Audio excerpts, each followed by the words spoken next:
انا عمري ما كنت اتخيل ان انا في حياتي ان انا اقول انا نفسي ابقى شيف.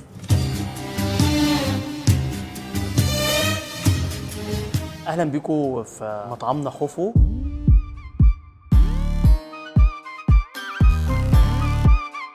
ليه بقيت شيف؟ هي كانت ظروف، يعني انا كل حياتي في رسائل من ربنا وفي ظروف بتخلق اللي انا اتحط في المكان ده. انا عمري ما كنت اتخيل ان انا في حياتي ان انا اقول انا نفسي ابقى شيف. انا كنت شاب زي كل الشباب المصريين. وان سيت ميني وان يس شيف نيو اوردر. انا كنت طفل مختلف شويه في سني.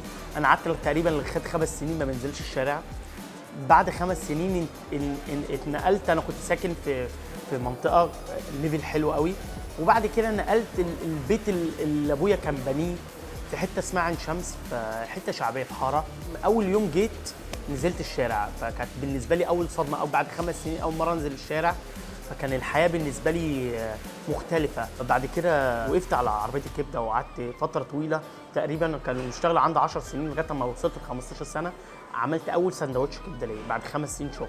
اتعلمت الاكل لازم يكون ريحته حلوه وطعمه حلو وشكله حلو، والقيمه اللي الجست بيدفعها، والزبون احنا كنا بنقول عليه زبون لازم يدفع قد اللي بياخده. فده كله اتعلمته في الشارع، ازاي اختار المكونات البسيطه، وازاي اختار احلى خضار في السيزون امتى، وازاي اجيبه من احسن بتاع خضار. اتعلمت كل ده في الشارع.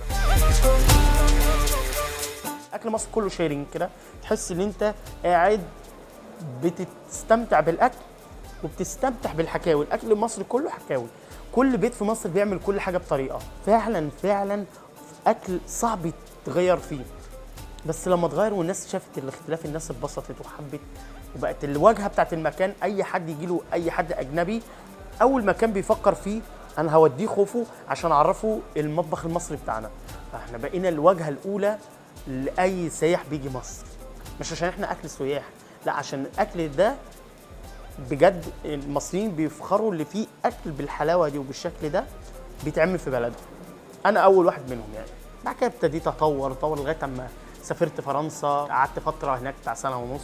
كانت بالنسبه لي فتره صعبه جدا، بس اتعلمت منها كتير جدا. يعني حسيت ان لا مصطفى، انت عشان مش هتروح فرنسا وانت حاجه بسيطه والناس تقول لك انت جاي تعمل ايه والناس تساعدك. لا، انت تتعب في بلدك وتطور في نفسك وتختلف في كل حاجه عشان ما تروح فرنسا بعد كده تبقى الناس شايفينك اللي انت مصطفى السيف اللي جاي من مصر. حاجه كبيره جدا.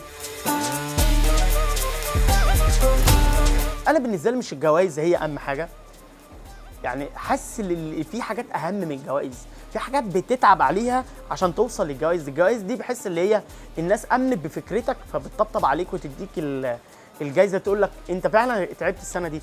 خوفو فعلا من جوه في شغل كتير، في شركه اشتغلت، في ناس تعبت كتير قوي.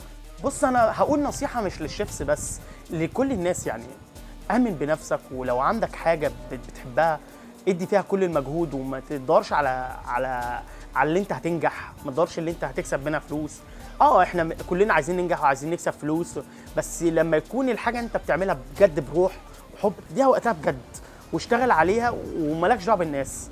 الناس لما تشوفك نجحت هتسقف لك.